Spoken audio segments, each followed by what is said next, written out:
digamos, con nuestros pares técnicos de la Secretaría de Educación Pública, con otras instituciones educativas como el INEA, con algunas partes como CONAFE, pero está enmarcada en este esfuerzo que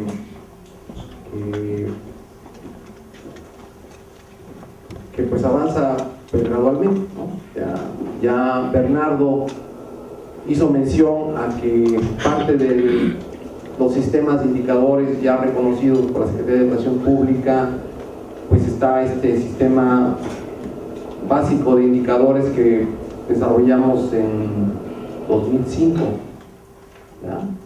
Se publicó en 2006, nos llevó un rato, y de ahí para acá se está planteando volverlos a actualizar este año. Entonces me es muy grato saber que ya están colocados como parte del trabajo que hay que darle un monitoreo constante y continuo. Seguramente en los próximos años va a ser cada año.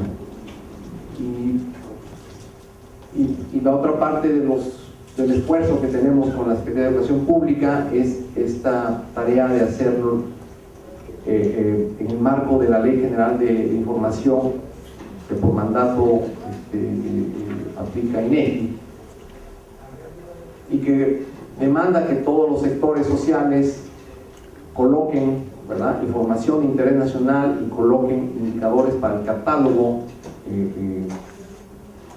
nacional de indicadores, que eventualmente puede ser parte de los insumos para formar los planes de gobierno.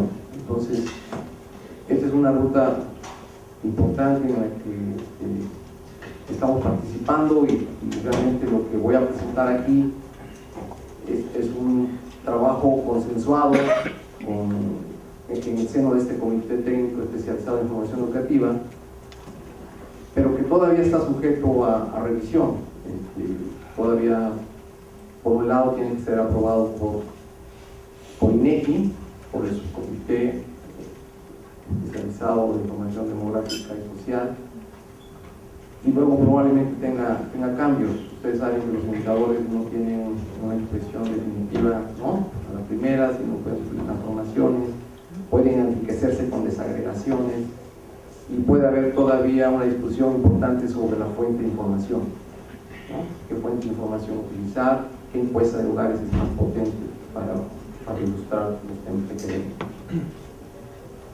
Entonces, esa es una línea de trabajo que tiene el instituto. La otra línea de trabajo que tenemos pues es el anuario de indicadores, que plasma el desarrollo, los avances que tenemos en el sistema de indicadores educativos del instituto, que su propósito es apoyar la mejora de la calidad de educación básica y media superior. Y luego tenemos otros trabajos más ocultos, que son trabajos de investigar, de desarrollar comprensiones sobre aspectos que están insuficientemente tratados en los sistemas de indicadores vigentes en el país, ¿no? Hay la parte evidente, la parte de procesos, la parte de los maestros. Particularmente estamos haciendo estudios sobre formación de maestros, formación en servicio, de maestros en secundaria. Pensamos que vamos a llegar a algunas conclusiones importantes, comprensiones, y también colocar algunos indicadores. Estamos también trabajando en el tema del gasto educativo apoyado precisamente en la base del PEF, de la que habló Bernardo. Y bueno, entrar a una base de esa naturaleza requiere mucho trabajo, son nóminas trimestrales, son muchísimas claves de pagos, ¿verdad? Hay que agregar, entonces bueno, estamos avanzando en eso, en la parte de los alumnos, con esta posibilidad de tener registros individuales, pues vamos a hacer cosas maravillosas, ¿no? Digamos, teniendo en cuenta estas observaciones que hace Daniel, pero sí vamos a poder empezar a medir los sesgos que ya tenemos en los indicadores tradicionales, que son cortes transversales. Entonces, lo que presento hoy es una parte que me honra mucho. Pues agradezco a los compañeros del comité técnico el hacer un avance acá. No les consulté, entonces de todo tiene que ser con mucho cuidado, ¿no? Adelante, por favor. El contenido, tengo un objetivo, motivación de esta presentación, y el punto 2 es un punto que, aunque se presentó en el comité técnico, no está internalizado, no está aprobado por ellos. Es la forma en que nosotros vemos que nos explicamos nuestro trabajo. Y la tercera parte de la propuesta va a ser discutida en el INEGI para ser aprobada o no, para ser de interés nacional.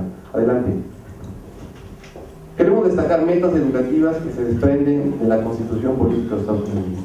Ya con el trabajo con Coneval estamos cada vez más ciertos de que el instituto no puede colocar metas por sí mismas, no tareas de evaluar, tu tarea es una cuestión de medición.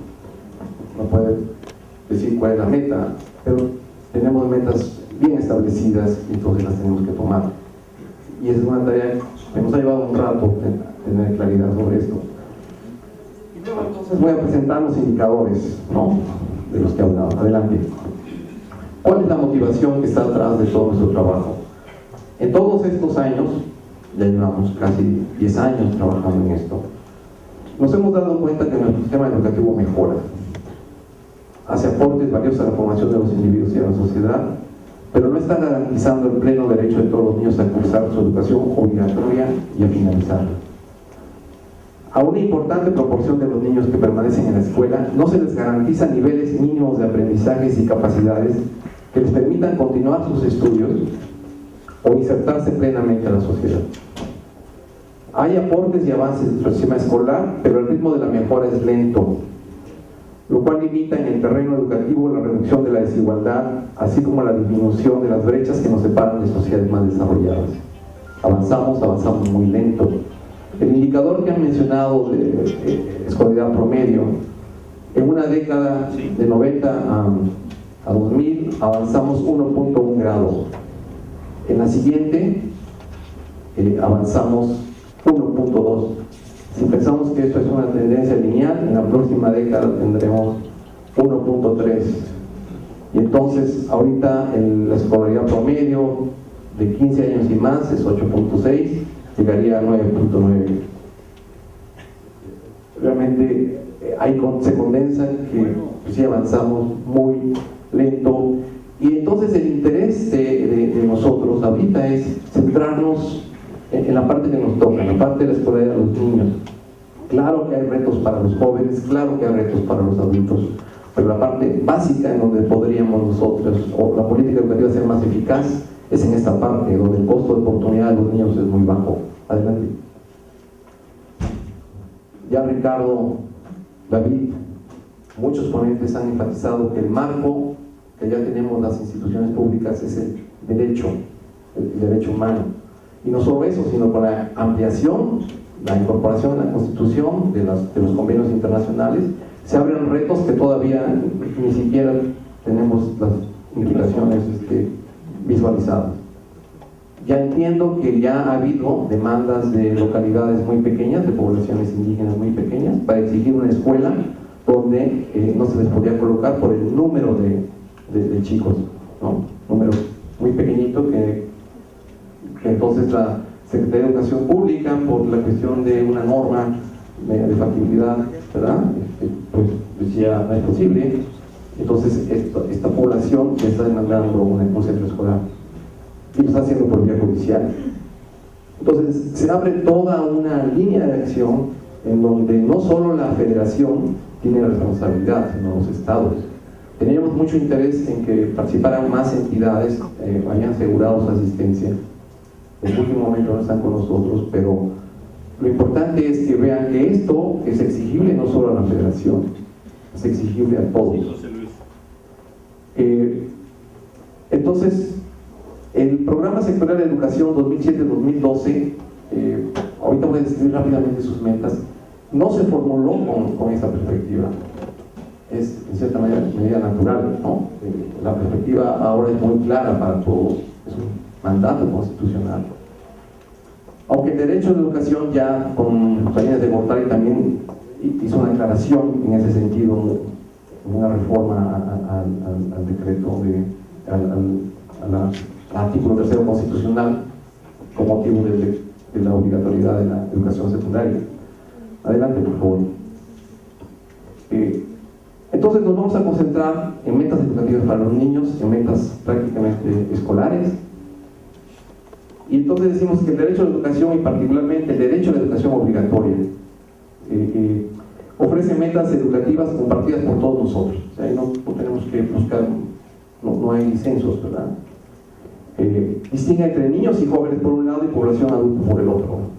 Entonces, ¿por qué razón? Porque el artículo 31 constitucional obliga a los padres a mandar a los hijos de la escuela, antes hasta secundaria, y a partir de este ciclo escolar, que va a iniciar en unas cuantas semanas, obliga también a mandar a los adolescentes a la educación media superior. Entonces es una reforma muy importante.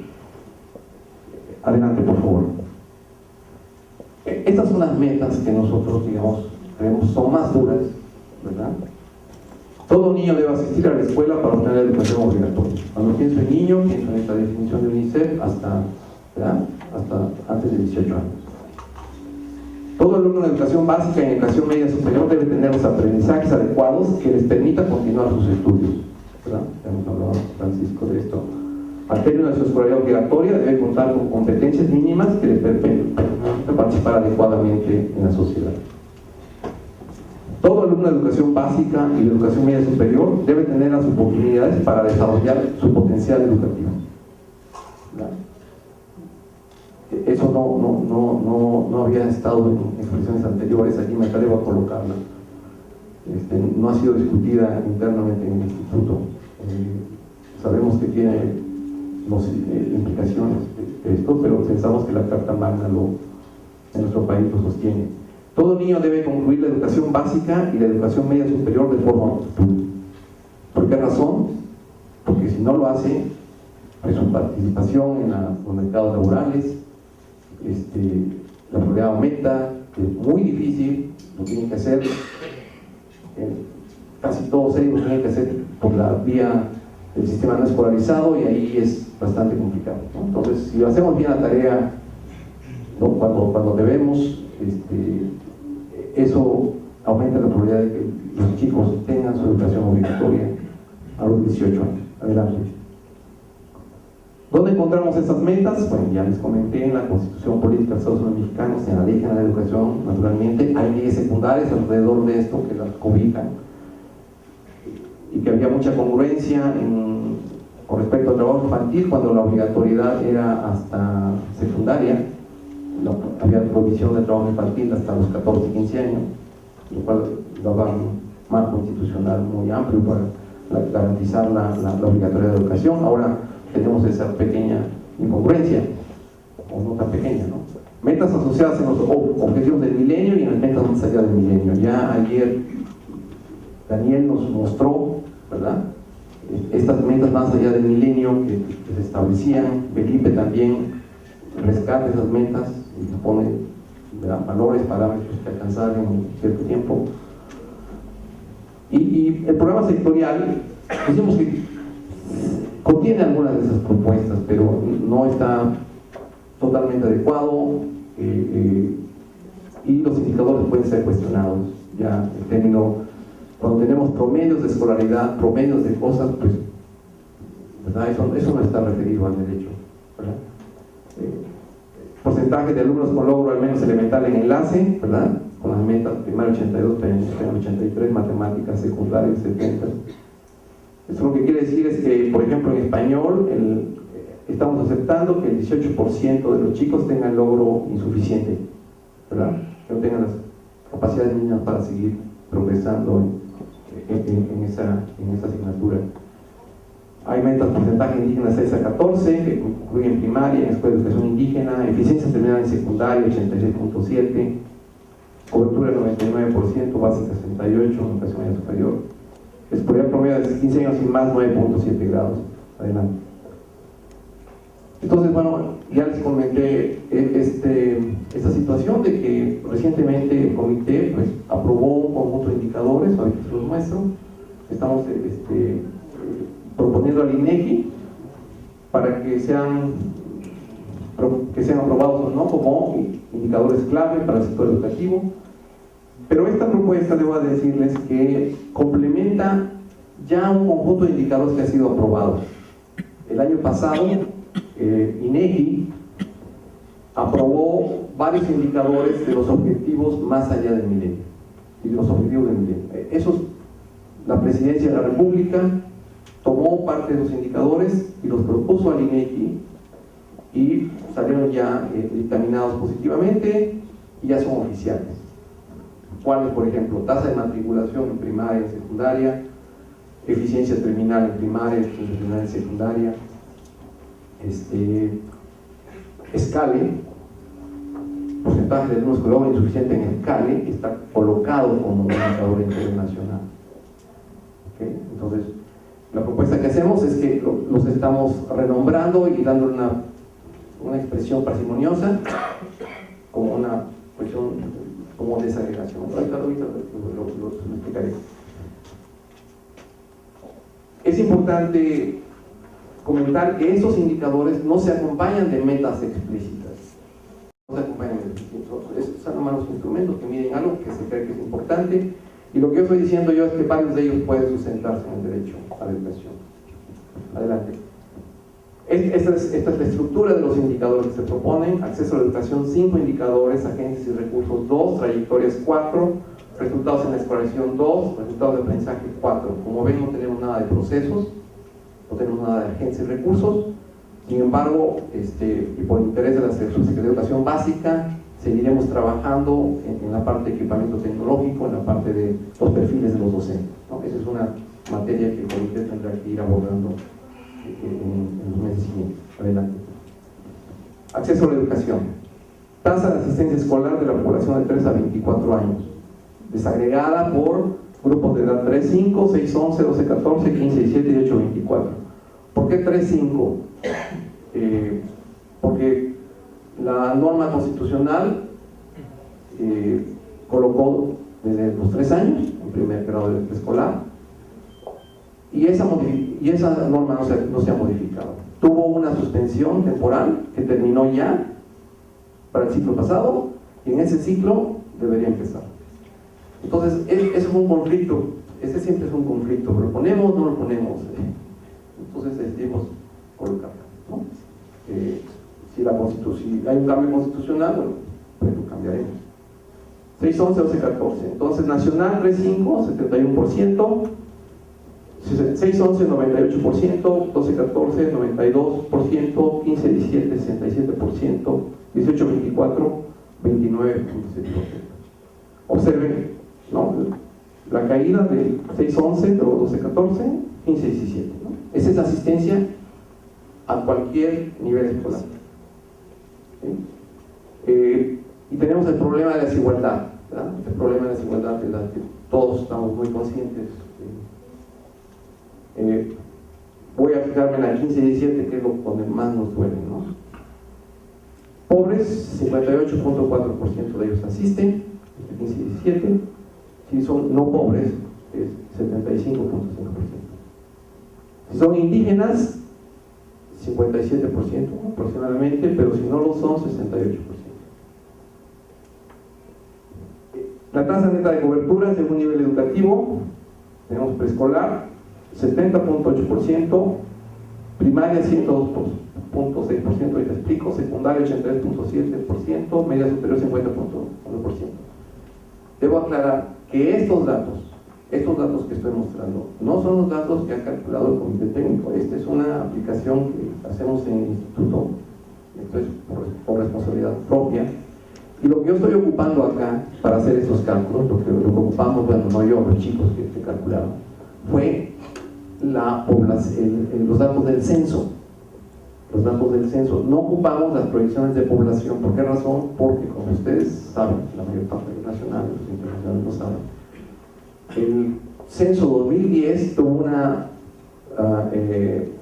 un dato que fue casi 4 millones mayor al dato proyectado por las proyecciones de población, y eso afectó mayormente a las edades, edad escolar, ¿no?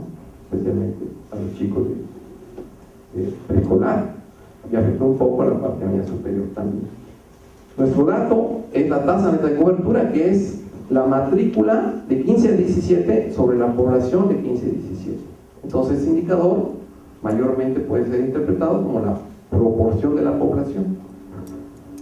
La parte primaria se eleva más allá del 100% porque ya la tasa de asistencia del grupo de edad 6-11 en primaria es muy alto.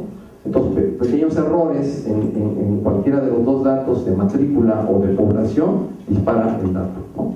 Entonces, pero ahí podemos fijarnos en la tasa de asistencia, más o menos para tener una idea corregida, ¿no? La tasa de cobertura. Adelante, por favor.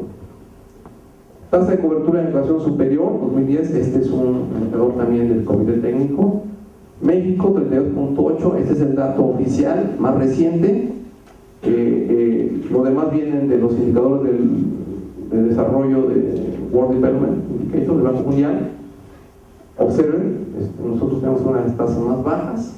La tasa comparativa asentada en la publicación de la cual tomamos estos datos es más baja que esta. Porcentaje de población de 18 a 24 años con el antecedente para cursar media superior que no asiste a la escuela. ¿Qué quiere decir esto? Son chicos con secundaria, ¿no? Que no están yendo a la escuela entre 18 y 24 años. Este es un indicador que puede ayudarnos a ver el avance que va a tener la aplicación gradual de la obligatoria de media superior, que no comenté, pero que va a iniciar en este ciclo 2012-2013 en forma gradual hasta hipotéticamente alcanzar la cobertura universal en el 2021, ¿verdad? Entonces, en nacional, el 82.6% de los muchachos de 18 a 24 años que tienen secundaria no asisten a media superior, ¿no? Si son pobres, el porcentaje es 85.5%, si son no pobres, 88.6%, las brechas. Indígenas, 86.9%, no indígenas. Tasas de alfabetización de la población de 15 a 24 años, 2010. Este indicador es de los indicadores que ya estaba aprobado. Entonces, tenemos ya una tasa de alfabetización relativamente grande para la población, 98.5%, pero todavía hay brechas entre los indígenas y los no indígenas, 93%, 98%. Comparando con Chile, 99%, España ya no hay, la tasa de alfabetización es completa, ¿no? Adelante.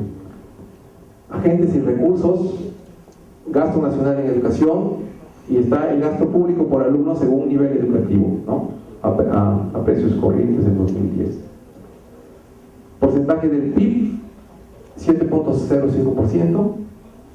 La parte pública representa poco menos del 80% y la parte privada el complemento, 21.40%. Me parece que en el país, aquí digamos, este indicador pues es un indicador de esfuerzos sociales, cuánto le dedicamos del pastel, ¿verdad? El pastel que producimos cada año a educación es una cifra relativamente, una porción del pastel que producimos bastante decente en términos internacionales, muy cercana al promedio de la OCDE, aunque nos supera Estados Unidos, nos supera Canadá.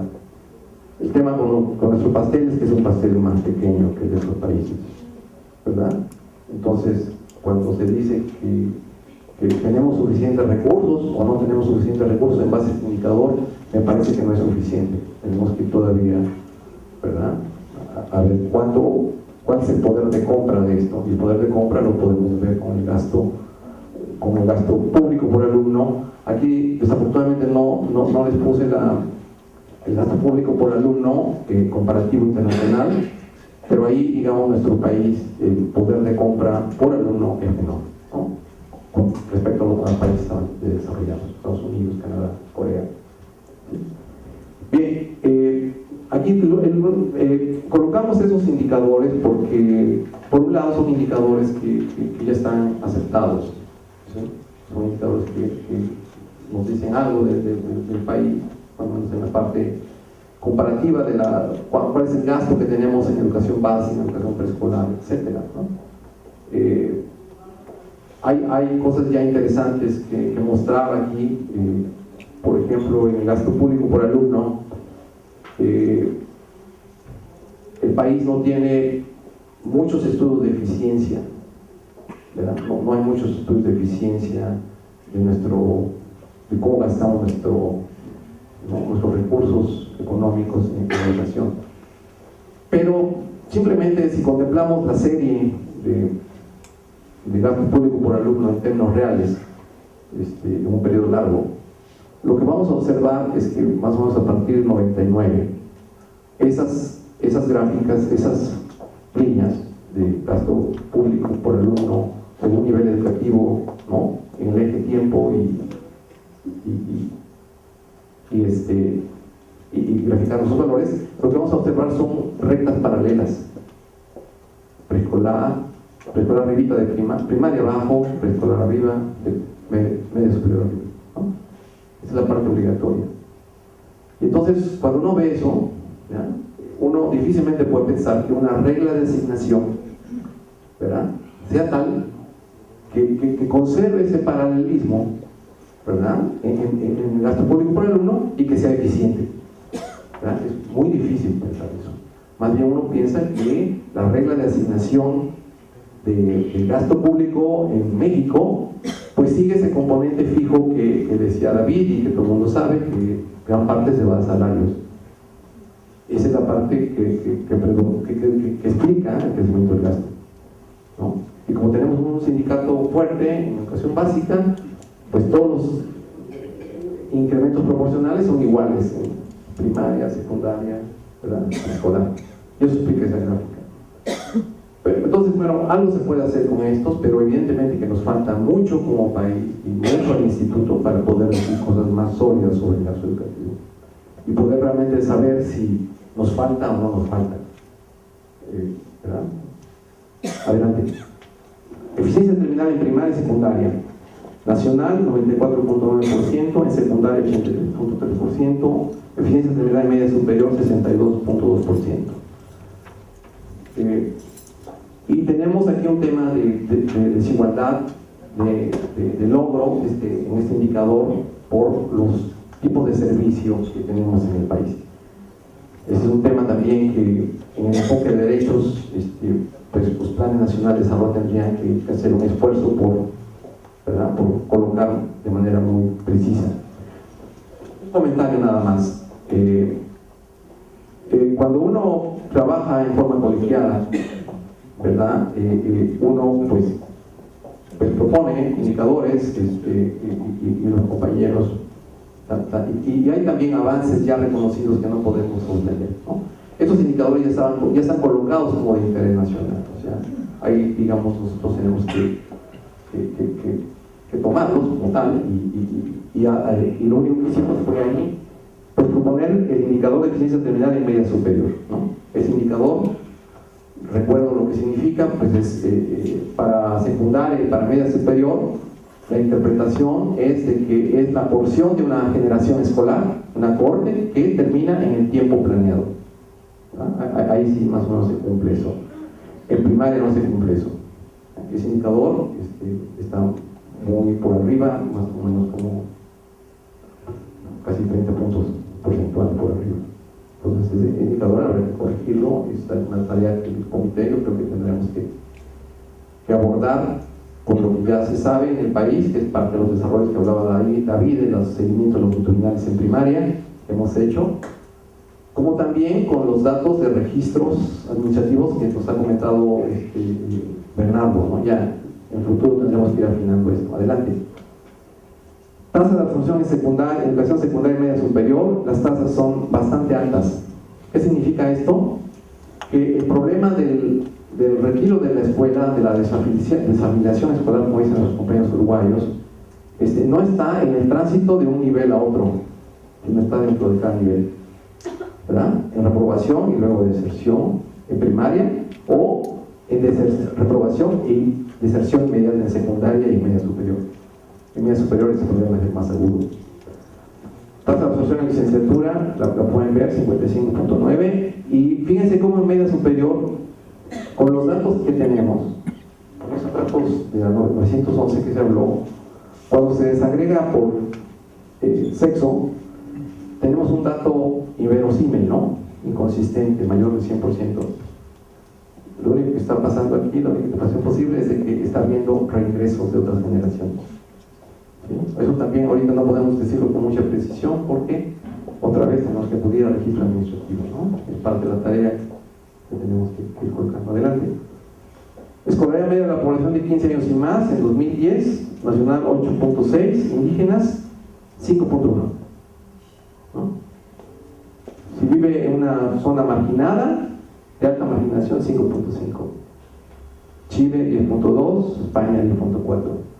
Porcentaje de población de 20 a 24 años con al menos educación media superior completa. O sea, este es un indicador, bueno, no nos pongamos estrictos después de los 18 años para ver cuántos completaron la educación obligatoria. Colocémonos un poquito adelante, ¿no? para ir monitoreando cómo vamos avanzando. Y 2024 para no tener el tema de generaciones muy viejas que nos sesguen el indicador hacia abajo, como es el caso de la escolaridad media. Ahorita nuestro porcentaje es 46.4%, entre los indígenas 32.4%. Si viven en zona de alta marginación, 29.5%. En España, casi 60%, en la Unión Europea, 78.6%. Adelante. Porcentajes de alumnos de 15 años con bajo desempeño en matemáticas, ciencias y lecturas según la prueba PISA. En esta propuesta, para que sean indicadores de interés nacional, se están colocando a PISA, se está colocando enlace, complementando a SCALE.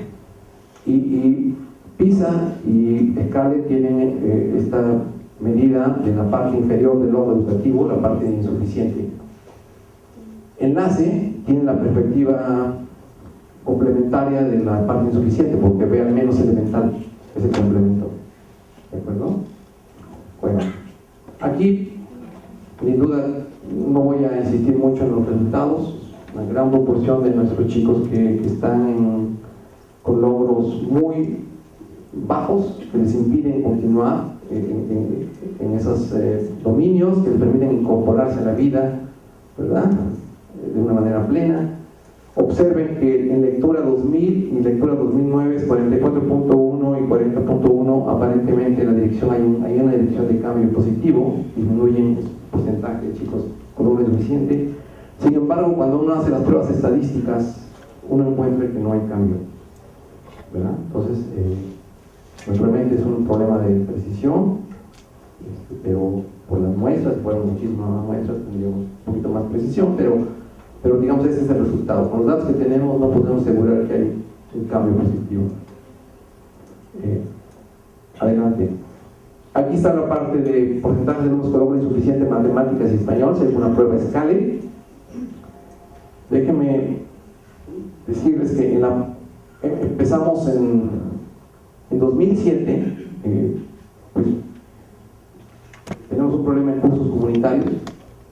La cuarta parte de los muchachitos ahí no alcanzan los conocimientos suficientes para desenvolverse posteriormente en primaria en la materia de español. La parte de rural pública también es importante. Y en primaria ya es en 2006 una cuarta parte de la población en nacional, y esa sí disminuyó. O sea, hay una dirección de avance ahí, avanzamos ahí, ¿no? Avanzamos. Sí cambió, esa estrellita dice que hubo un cambio significativo. Y ese cambio se debió básicamente a la parte urbana pública, que disminuyó de 23 a 17. Y también la parte privada. Y todo lo demás permanece estadísticamente igual. Entonces hay cambios, hay claroscuros del desarrollo superior. El sexto de primaria, 2005, 2007, 2009, tenemos que hay avance, en 2007 hay avance nacional, que se debe a la parte rural pública, una buena noticia. Y luego en 2009, no hay cambio entre 2007 y 2009, y los cambios que se observaron se mantienen con respecto a 2005. Esa es la lectura. Entonces tenemos estancamiento en algunos tipos de servicio, mejora en la parte rural pública, especialmente en el tercero primario, ¿no? Aquí, texto primaria, urbana pública, perdón. Matemáticas, el panorama es un poquito más desalentador. nuevamente, cursos comunitarios, la parte rural, la parte donde tenemos más déficit. Luego, en tercero de primaria, a 2010 hay cambio significativo, y ocurre porque hay cambios positivos en la urbana pública y la rural pública. Luego tenemos sexto de primaria, también hay mejora, ¿verdad? No repito, es más o menos similar, y donde tenemos un déficit importante, un estancamiento, es en tercero de secundaria. Tenemos porcentajes muy altos de chicos, ¿ya?, que no saben lo básico. 50% se mantiene, 50% de nuestra matrícula de tercero de secundaria no tienen los conocimientos suficientes, ¿verdad?, para hacer operaciones simples y para seguir progresando en esta asignatura. En secundaria, los chicos 72%, no hay cambio, ¿verdad? Entre 2005 y 2008 esta parte de matemáticas quedó prácticamente igual. Adelante. Adelante. Paso enlace. Enlace tiene una visión. Esta es la parte de la menos elemental. También esto es educación media superior 2011. Es la primera vez que se aplica, ¿verdad, Mami? 2011 es la primera vez que se aplica. ¿O es así? La prueba enlace sí. Sí, estos son los primeros resultados de enlace media superior. No, 2008. 2011 a partir de competencias. Ok, esto es para competencias, comprensión lectora y matemáticas, ¿no? Y bueno, y estos no son resultados y están fraseados al menos elemental, ¿no? ¿Por qué razón? Aquí, digamos, hay una pequeña discrepancia en la forma de frasear con respecto a las otras dos pruebas. ¿Por qué razón? Porque ese indicador es un indicador de la alianza, ¿no? No este, el de básica, es de la alianza y está colocado así también en el Plan Nacional de Desarrollo. Entonces, no quisimos, o bueno, mi propuesta cuando dije esto, pues no entrar en tanta discrepancia con eso que ya estaba aprobado, ¿sí? Sino crear indicadores. Pero no comento esto, y aquí termino. Aquí termino, y lo que quiero aprovechar, digamos, este espacio para agradecer, ¿no? Porque este trabajo ha sido posible así de modesto, pues ha sido producto de muchos años, ¿no? Y no es un trabajo que corresponda nada más a una persona, corresponde a todos los miembros de la Dirección de Indicadores Educativos, autores del Panorama Educativo de México, a otros colaboradores que nos han apoyado para entrar en la parte del sistema de educación media superior, a nuestros miembros del Consejo Técnico, a nuestros directores generales, a Felipe Martínez, ¿no?, a Margarita, a Anet, nuestra directora general junta, a todos los que son del instituto, resto de miembros del instituto que nos han apoyado. O sea, lo que aquí reflejamos no es una comprensión absoluta y exclusiva nuestra, todo esto está consensado, ¿no?, en el instituto. Apreciamos también la colaboración con la SEP, en particular con la DGT de Loquepe, y de su titular, ¿no?, así como de los colegas miembros del comité técnico. Todo, muchas gracias.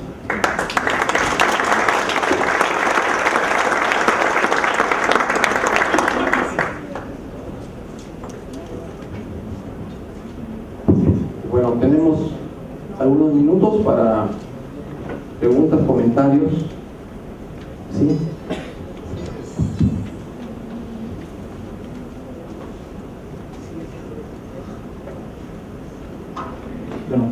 Sí, tengo una duda. Estos indicadores con enfoque de derechos, ¿cómo se integran al sistema de indicadores que se presenta en Panorama? Que digamos es un enfoque sistémico que trata de medir la calidad por objetivo en distintas dimensiones, eficiencia, eficacia, etc. ¿Sí se traslapan o son conjuntos de indicadores independientes que no tienen nada que ver? Bueno, ahora más preguntas. Yo, a diferencia del resto de los ponentes, pues tengo apoyo, entonces puede contestar esto cualquiera de mis compañeros. Esa esa te la respondemos, te la puedo responder yo, pero me gustaría que alguno de los compañeros tomara la palabra. Adelante, ¿alguna otra pregunta?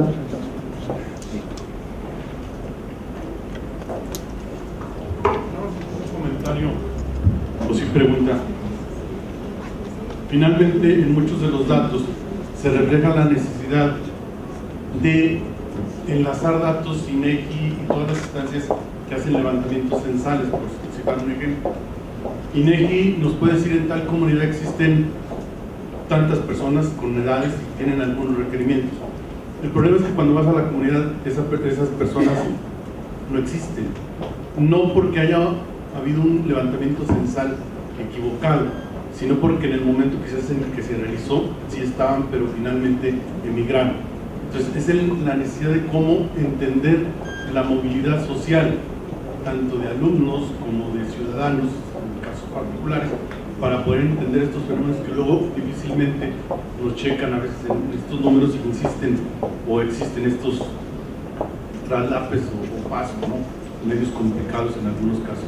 Pero lo que quiero entonces es insistir en la posición inicial que tuvo, de estar platicando con INEGI y estar platicando con algunas instituciones para poder ir conjuntando políticas de levantamientos censales y de indicadores y de análisis de estas frecuencias de manera más coordinada para obtener mejor entendimiento de los indicadores. Ese sería más que nada el comentario. No sé cuánto se pudiera abundar para hacer lo que usted decía, el compartir con todas las entidades mucha información que es a veces fundamental.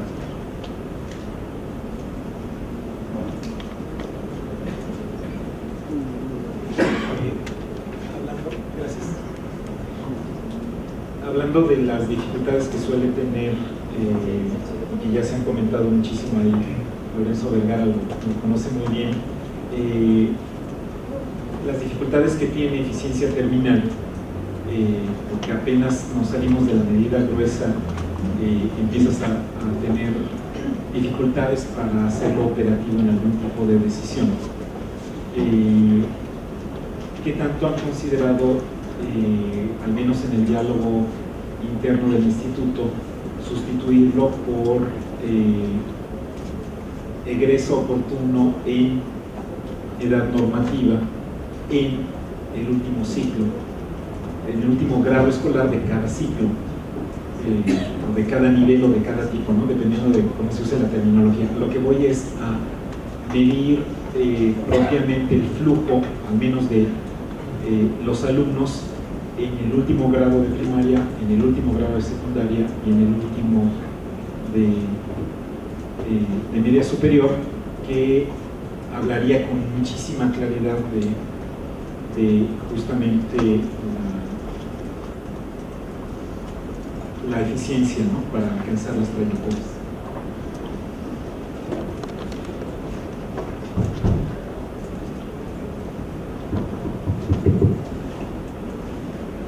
¿Alguna pregunta más?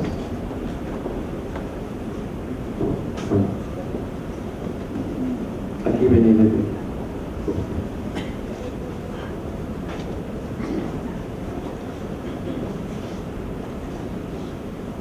Tengo una pregunta en relación a la forma de presentar los resultados de un logro educativo.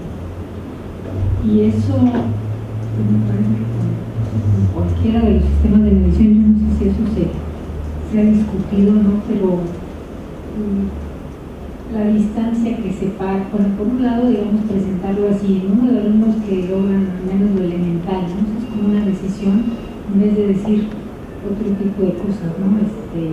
No sé si eso nos da un mejor panorama, ¿no? de cómo está, aunque podemos presentarlos todos, pero es una decisión, ¿no? De decir, bueno, que logran al menos lo elemental, y bueno, eso pues se hablaba en algún momento de que eso qué significa, ¿verdad? O sea, en términos más cualitativos, pero por otro lado, las distancias que separan a todos estos niveles de logro, no son realmente equivalentes, ¿no? O sea que en términos de alcanzar, ¿no?, los siguientes niveles, ¿no?, como que esta situación se va haciendo como exponencial, digamos, ¿no? O sea, para saltar al siguiente paso necesitas como una clase, ¿no?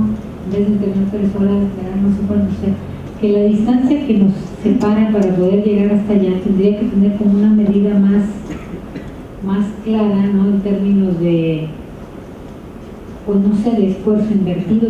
Se estaba hablando, por ejemplo, de costo por alumno, ¿no?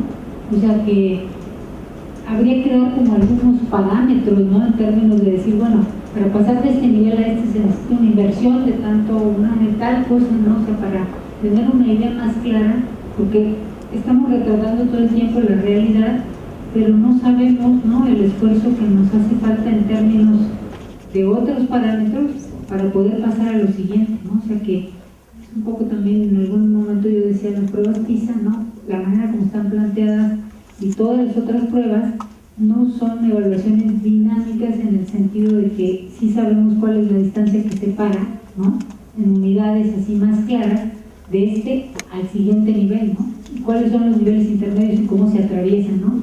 Con gasto acá, con tal, no sé, o sea, me parece que se está dando así una película del panorama educativo, pero que no quedan claros, digamos, los esfuerzos a dónde se tienen que dirigir para que esas unidades, ¿no?, se puedan ir atravesando y con qué esfuerzos, ¿no? Entonces, si el siguiente necesitas 2 más 3, el siguiente necesitas 3 más 8, una cosa así, digamos, no sé cómo se puede cuantificar, pero para dar otro tipo de información, o sea que los datos en un momento dado están dando información de vías, ¿no?, para pasar de niveles. Se me ocurre que uno de ellos sí es eso que acá se acaba de mencionar, ¿no?, que todavía no hacemos estudios, ¿no?, costo-eficiencia, costo-efectividad, costo-beneficio, ¿no? O sea, si hacemos una inversión de tanto, ¿no?, vamos a poder pasar en tantos años, ¿no?, a tales niveles, porque tenemos como que una idea de que de la enfermedad, ¿no?, pero ni siquiera bien claros los síntomas y tampoco la medicina, ¿no?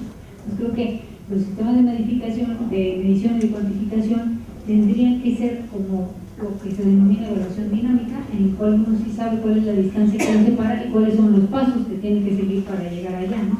Y uno de ellos creo que sí es la inversión y el costo por alumno, porque bueno, estos indicadores no plantean el tema de los recursos, por ejemplo, con los que los alumnos cuentan, ¿no? Entonces aquí en México, pues yo no sé a quién se le ha ocurrido que esos salones de clase que solo tienen bancas y bueno, mesabancos, ¿no?, están dándole a los estudiantes la oportunidad de establecer relaciones concretas con la realidad, de cuantificar, de seriar, de clasificar, de tener pensamiento crítico en el vacío, ¿no? Eso se quiso sustituir con enciclomedia, ni de chiste. O sea, el desarrollo psicológico implica ciertas cosas para ciertos momentos. Entonces uno de los terribles problemas es que no es poner ahí un cuadrito que no les caiga el sol y el polvo, etcétera, sino que realmente cuál es la interacción con la realidad. Entonces, en términos de recursos, para equipar los salones como deben ser, ¿no?, porque datos, pero pues, ¿qué? ¿No? O sea, ¿dónde se requiere el esfuerzo?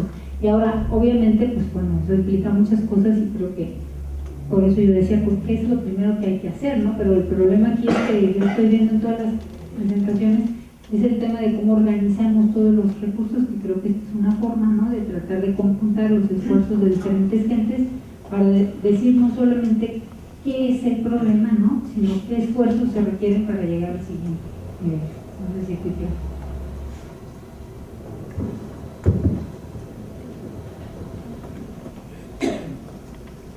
Gracias.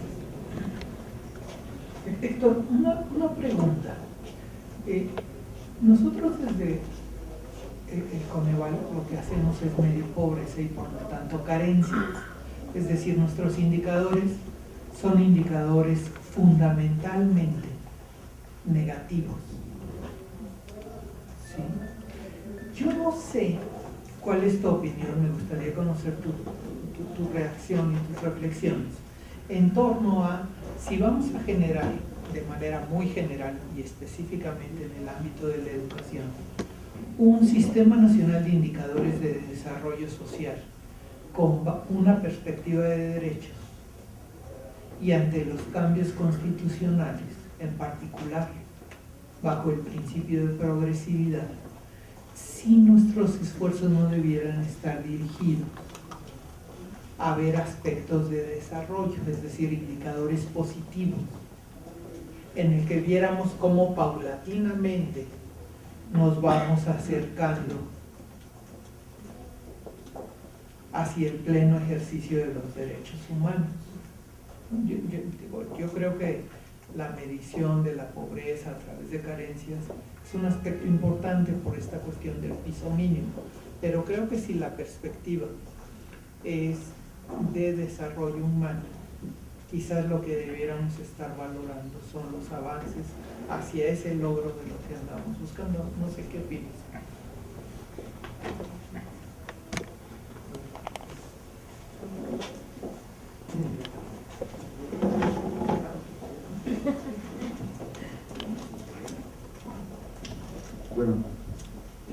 Bueno, me surge otra reflexión.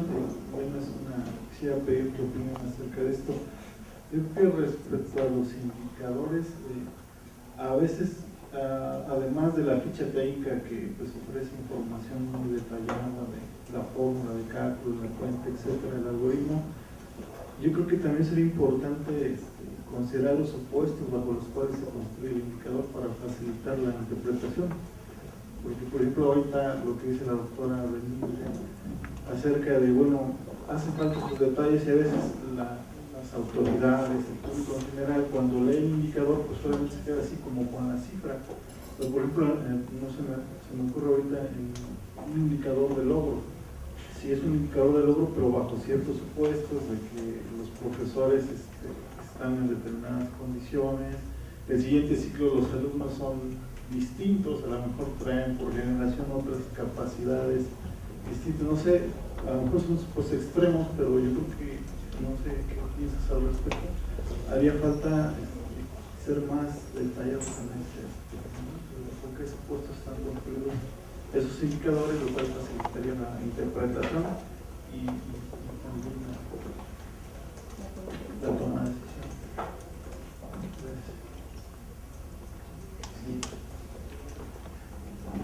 Ahora tengo un par de preguntas, algunas aclaratorias y otras un poco en función de la última intervención. Por un lado, la pregunta primera tiene que ver con el gasto público. ¿Es gasto público general o según destino público-privado? Pensando en el porcentaje de gasto privado, si es gasto de bolsillo de las familias o si es gasto del Estado en el sector privado. Esa es la primera. La segunda, también un poco pensando en la presentación anterior de la SEP, es un poco la ausencia de indicadores respecto de recursos humanos o recursos de infraestructura escolar. No solamente está enfocado a recursos financieros. Y la última, respecto de los supuestos, con demás, un poco pensar el marco en donde este conjunto de indicadores se inserta respecto de hacia qué audiencias va dirigida y respecto de la comunicabilidad de algunos de ellos. En ese sentido me preocupa, como sabes, de todas las veces que hemos discutido sobre esto, los indicadores respecto de eficiencia terminal y cuál es la buena lectura de ese tipo de indicadores cuando justamente se basan en tantos supuestos y situaciones metodológicas que por ahí no están al alcance de la mayoría de la gente. Por eso digo, dependiendo un poco de la audiencia a la cual estén dirigidos.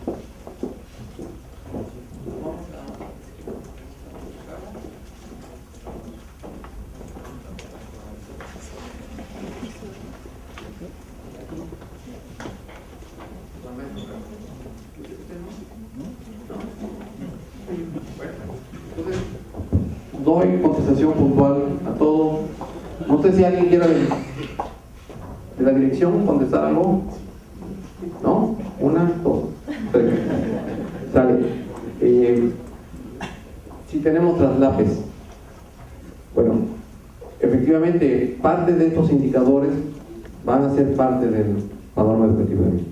Parte. ¿Sí? Y eso tiene que ser consensado con los consejeros en la próxima reunión. Ya tienen un cierto consenso, pero no basta, tenemos que discutirlos, ¿no? Pero sí, va a haber traslape, no queremos crear indicadores y llenarlo de indicadores. Esta parte del INEGI, ¿no? de los datos, es muy importante tener ideas muy claras, muy precisas sobre la calidad de la información, los tipos de información que tenemos, y para qué nos sirven, para qué preguntas nos sirven. Por ejemplo, la inasistencia de los niños. Podemos saber algo combinando la matrícula escolar y la proyección de población. Entonces, si esas cosas están mal medidas, especialmente, ahora puedo asegurar un poquito, proyección de población estuvo mal medida en los últimos 5 años, el dato va a estar sesgado. Pero no nos dice nada de las subpoblaciones vulnerables. Entonces, tenemos que acudir a los registros, a los datos censales, a los datos a las encuestas rurales. Entonces, lo que tenemos que pedir, ¿verdad?, cuando esto sea de interés nacional, cuando discutamos y lleguemos a acuerdos sobre la base de cuál va a ser la encuesta de hogares que vamos a ocupar, porque no es una cosa trivial. Es el NOE, es el NIE, que no es la ocupación de empleo, ni es la encuesta nacional de ingresos para todos los hogares. Tendríamos que pedir al INEGI que refuerce. Pero no solo eso, tenemos que mantener la comparabilidad con el dato que está produciendo Coneval. Entonces, en ese sentido, el INE es muy sólido. Nosotros no damos a ese nivel de información de localidad, de microlocalidades. Son datos agregados que intentan ver grupos a nivel nacional, subpoblaciones a nivel nacional. Y cuando tengamos la fortuna de tener otra vez con nosotros los datos, los microdatos del censo, que alguna vez los tuvimos y que ahora INEGI no nos ha proporcionado, pues podremos saber cosas a nivel de localidad. David decía de la ciencia terminal, conocemos la ciencia terminal, el trabajo que hemos hecho sobre propuesta de indicadores de trayectorias reconstruidas, etc. Pues es una crítica, pero también nos hemos dado cuenta en estos años que el sesgo que tiene la ciencia terminal para secundaria y para media superior, para secundaria, para media superior no tenemos, pero secundaria es menos de un punto porcentual. Pues bastante bueno para ser un dato transversal. La explicación es terrible, es que la eficiencia terminal nos dice cuánto es la proporción de los chicos que entran, terminan, ya sea que lo sigamos con este método de trayectorias reconstruidas o con el dato comparativo de cortes transversales, es porque los chicos abandonan la escuela. Es terrible, o sea, gracias a eso es que el indicador es bueno. Y para primaria tenemos problemas, efectivamente, no sabemos. Pero esta propuesta, lo que quiero comentarles a ustedes, es que esta propuesta no es la propuesta del instituto. Esa es la propuesta consensuada con el instituto, con la SEP, con el comité técnico. Y ahí tenemos que avanzar, pues así, a pasitos, ¿no? Yo estoy realmente muy contento de que esto pueda darse, aún con las limitaciones. Estamos conscientes que nos faltan recursos, que nos faltan, ¿sí? Todo lo que dice Vini está contemplado, es parte de nuestra agenda de investigación. Y yo aquí no es para exhibir, pero tú misma, Vini, sabes cuánto nos lleva a comprender una cosita, ¿no? ¿Cuánto tiempo llevamos con el tema de formación docentes? ¿Cuántos años? ¿2, 3? 2 años. 2 años para colocar unas comprensiones. Y de ahí indicadores. Entonces, estamos conscientes, o sea, si registro estas cosas, se queda para, digamos, como registro del trabajo que tiene que hacer el área, para ir abundando en esas precisiones que decía. Estos indicadores son el cómo estamos, la película, ¿no? Cuando esto se internalice por las entidades, cuando la sociedad reclame estos derechos, cuando, ¿verdad? Es una información dura que debe servir para exigir nuestros derechos. Y en ese sentido, digamos, cumple esa función. Sabemos que la próxima aplicación va a ser difícil mover esos números, algunos de esos números, pero otros se están moviendo. Y no sabemos ahí cuánto de ese movimiento se debe a la política educativa y cuánto de eso es inercial. Quiere decir que pues, estamos haciendo 100 cosas están funcionando porque pues, funcionan independientemente casi de los esfuerzos de las políticas globales. Y aquí ya me están apurando. Sí. Mire, termino rápidamente con el tema de Ricardo. El tema de Ricardo. Nosotros, digamos, ahorita el esfuerzo que hemos hecho es que estamos incorporando la noción del derecho, incorporándola y poniéndola en diálogo con el tema de la calidad, ¿no? Y en ese sentido, un comentario con Bernardo. Para el instituto, la calidad no se refiere solamente a los resultados del logro educativo, ¿no?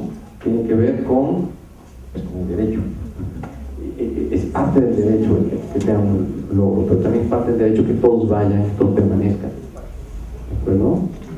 Y en ese sentido, también es parte del derecho que nuestros recursos se gasten de manera eficiente y que a lo que se compromete el sistema educativo nacional lo cumpla, ¿no? En términos que sea eficaz. Y obviamente la noción de derecho implica la noción de equidad, ¿de acuerdo? Entonces estamos trabajando en esa noción todavía, ¿no? Y naturalmente el tema global es el tema del desarrollo, pero digamos ahorita los avances son señalando las carencias, ¿no? Los pisos mínimos, y por eso decía, ponía aquí potencial, ¿no? Que los alumnos desarrollen su potencial educativo, ¿no? Porque eso también es parte del derecho, no está tan visibilizado, ¿no? Pero te podrás dar cuenta que no había ningún indicador en ese sentido, ¿no? Entonces, pues, ese es el nivel de avance, de comprensión. Todavía no tenemos como instituto la pretensión de fundir toda esta información, no esta, pero la que tenemos indicadores, en un solo indicador, el indicador de calidad. Pensamos que esa tarea no es una tarea estadística, no es una tarea de integrar componentes principales o alguna otra técnica, ¿no? Es un tema de mayor profundidad y probablemente la dejemos por un lado, aunque en la ley de la distribución del gasto educativo está señalado ese indicador como un indicador importante, pero nosotros nos abstenemos todavía de entrar a eso. Bueno, pues les agradezco a todos su asistencia, su participación, su entusiasmo. Este ha sido un terreno, un ambiente de aprendizaje común. Yo sí creo que muchos de ustedes están allá sentados, pues bien podrían haber estado aquí para, ¿verdad?, platicarnos sus comprensiones.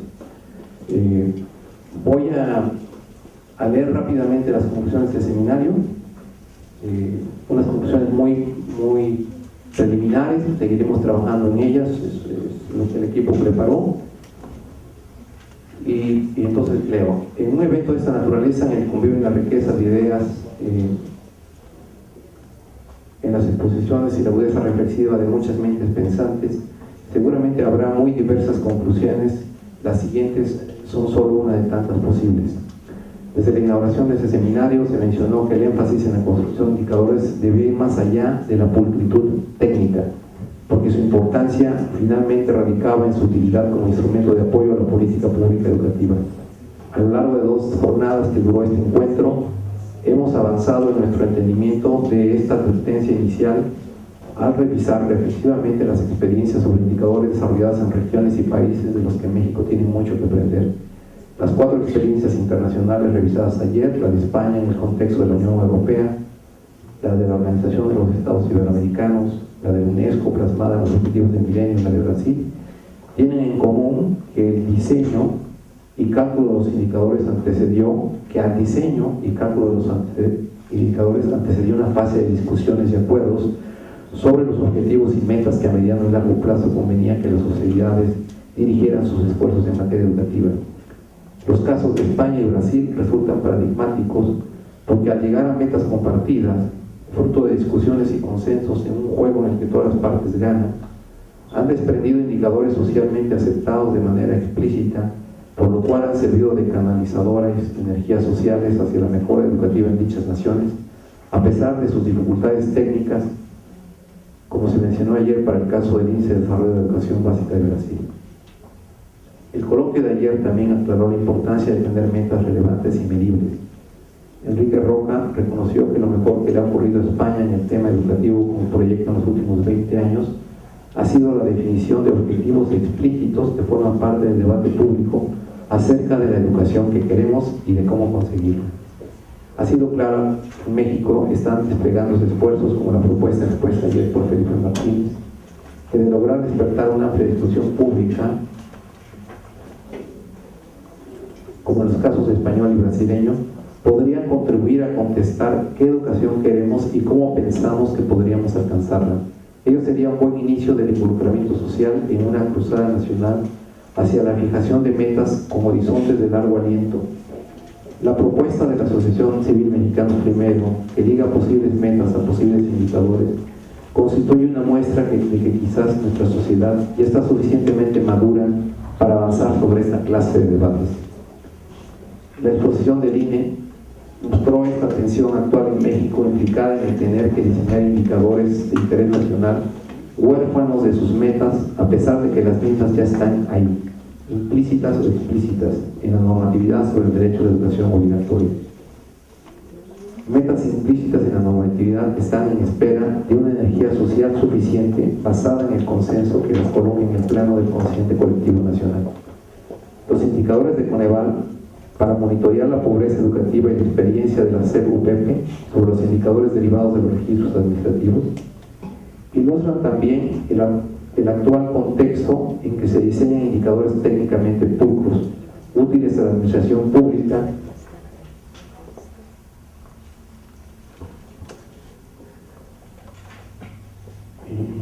bueno, yo no estoy de acuerdo en este punto, así que este seminario no solo ha iluminado rutas para mejorar los sistemas de indicadores con enfoque de metas y su utilidad para la política pública. También se argumentaron posturas que pueden ser particularmente útiles en la actual coyuntura nacional para la mejora educativa en otros aspectos específicos, como la importancia de no utilizar los resultados de las pruebas aplicadas a los alumnos para recompensar a los docentes, la necesidad de volver a reformar el currículo, recortándolo con enfoque de competencias, y la importancia de fortalecer las escuelas normales y reducir su número, a la vez que se abre a las universidades la posibilidad de formar también a los docentes. Bien, esto ha sido una síntesis muy apretada, muy básica. Vamos a seguir trabajando en ella para tener una relatoría más completa. Tenemos grabaciones y ese material va a estar disponible en la red.